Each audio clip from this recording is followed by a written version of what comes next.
Hi everybody, welcome back to my channel. Today we're gonna do embroidery. I decided to take a break from bag making. I needed a little refresher. That's kind of what I like to do every once in a while. So I have been in here playing with my embroidery machine today, making something other than bag panels, and it's been really fun.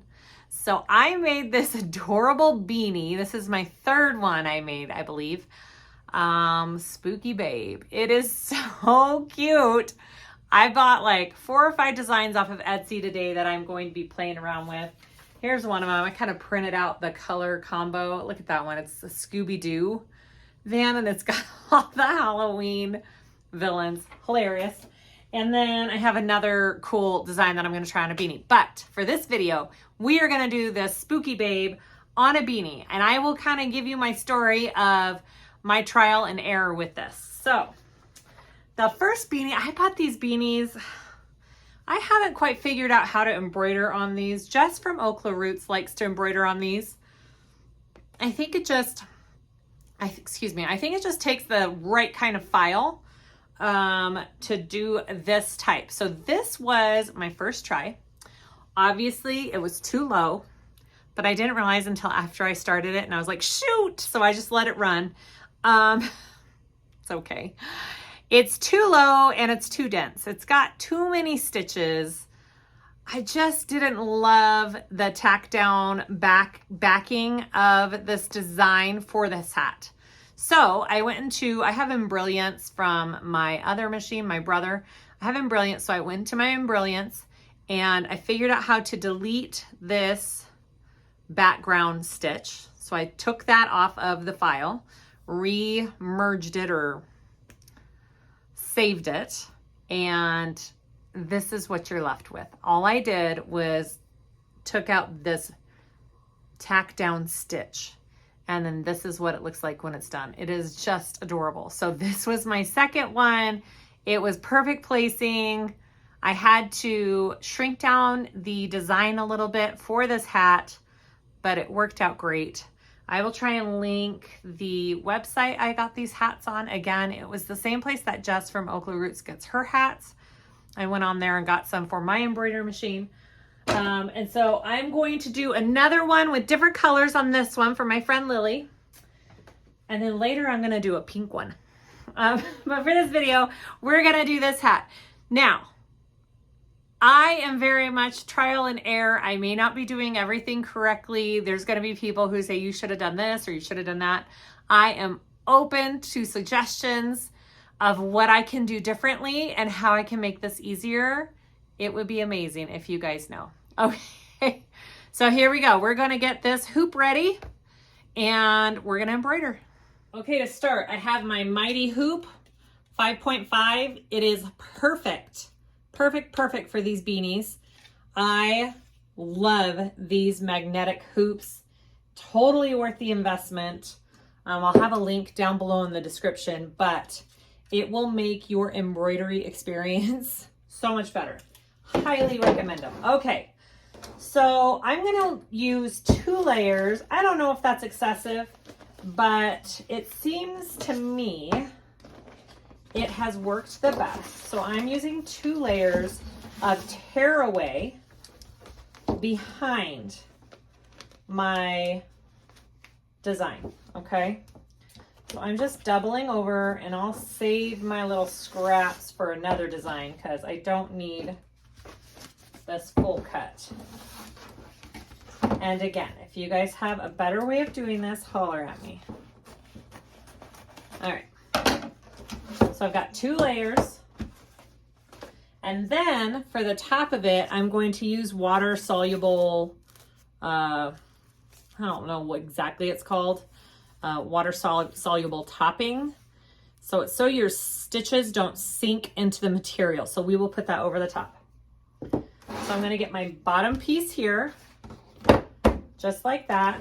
I have been, because beanies are a little tricky to understand which way your embroidery needs to face when it's in there, I have been taking just a small little piece of tape and marking the top edge of the center of my beanie.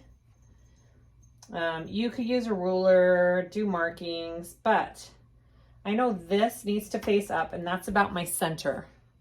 So I want to take it and unfold it and turn it inside out, right? Because when you flip your hat up, it's actually the underside that shows. All right, so there is my beanie. I want to make sure it's still kind of, yep, that's centered. I'm going to slip that inside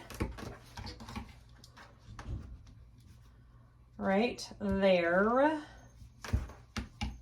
and get it kind of centered on this hoop. Beautiful. And then I'm going to take my tearaway stabilizer. I'm going to put it, this probably could be cut even in half one more time, but I really like it to stay in place when it's all snapped on. And if it's smaller than the hoop, it tends to move. So I did it enough so that the hoop snaps it into place. You could also use some temporary adhesive probably to get that nice and in place. All right, there's the center. That's about where I want it. That looks good. All right, so now I'm going to take my water soluble topping. Some people just lay it over the little space that they are embroidering and hold it while it goes. I did that with this other one and it got all, it kind of folded over on itself and got all messed up. And so with these other ones, I have just done a piece like that that gets snapped into my hoop. For me, that works better. Do what works for you. All right, so there are my layers. It is centered. It looks good to go. So I'm going to snap this in place and then we'll be ready to take it over to the machine. All right, here we go. Okay. Looks good. Looks good. There it is. So this will be fine. It's a little wrinkly, but it's in there. It's not going anywhere. All right, I'm going to take this over to my machine and we will program this all into embroidery. All right, here we are at my machine. Now, I know the placement of this on here is already exactly where I wanted it. I've obviously done other beanies, so I know that's where I want it. I will trace it and show you how I know that. I am using, let me unlock my embroidery status there. Okay, so I am using hoop C. I couldn't find this exact hoop on here, and C was bigger than what this hoop was. You want it bigger and not smaller, seems to be my experience. I have this design set at 85% because it was too big, so I moved it down to 85%. Everything else is good on there. I do need to change my thread color. So I need 9 for my first one. It does not like my finger. Okay, so I want 9 there. And then I changed 5 for the other one. Okay, so those are my 2 thread colors. Okay, those are set. And again, I know my placement is where I want it. So I'm going to go lock. Okay, so I'm going to put my hoop on. And I did just check my bobbin.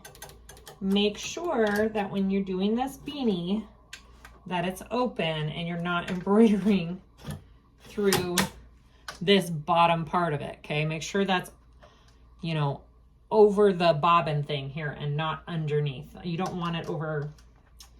I'm not saying that right. You don't want it directly under the other piece. You want it to go over your bobbin container. Okay.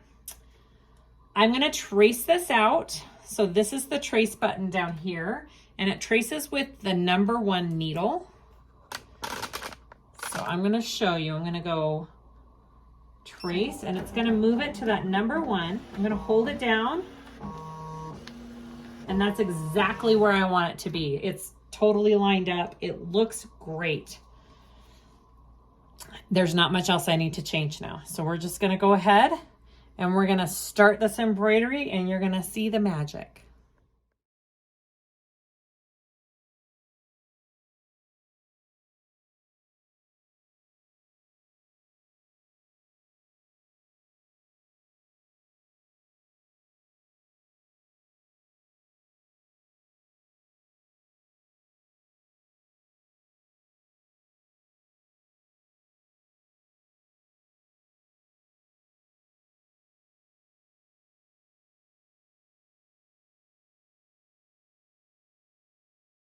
Check it out. Here it is. Spooky babe. So we just pop this off. And I'm just going to carefully, I'll go through with some tweezers, and then I'll go through with some a wet rag. And then I just want to tear my backing off carefully. I like to do it in layers here. Again, I don't know what's correct. I just know that this combination has been working for me. If there's a better combination that you find works for you on beanies, I would love, love, love to hear it. Yeah, I think I tried non-tearaway stabilizer on the first one. I didn't love that. And the 2 layers of the tearaway seems to be the winner as far as that goes for me. I'll probably trim up some of those threads and whatnot. So let's turn this through and flip it up. And there is, I've got tape stuck on my finger. There is our spooky babe beanie. Isn't that cute? I'll clean it up. Don't worry. It'll look adorable when we're done. See how that kind of just peels right off? And then if you get a washcloth or a sponge, that will just wipe right off, which is fabulous. And that's it. Sorry, my tripod has gotten tighter somehow, and I need to figure out how to loosen it so I can move the camera better. That is our beanie. Thank you for watching. Hopefully you like these. I am going to make a few and have them up in my shop, siahswagbags.com. If you're like, I don't want to make one, I just want to buy one, that's fine. I'll put some up there for everybody. But isn't that fun? Such a fun little side craft if you need a break from something and you have an embroidery machine. Beanies are just, especially in Colorado, I wear them from September to April. So that's it. All right, so I got this design at Sonia Embroidery Store on Etsy. I will link it below. I am sewing on a Ricoma EM1010. It is a 10 needle, and I am using these magnetic mighty hoops. And I think that's all the information you need. Anything else will be linked below. Thank you so much for watching. Please like and subscribe if you haven't already. And let me know if you have any comments or questions or suggestions. I'd love to hear your tips and tricks on embroidering beanies. All right, we'll see you next time. Bye, everybody.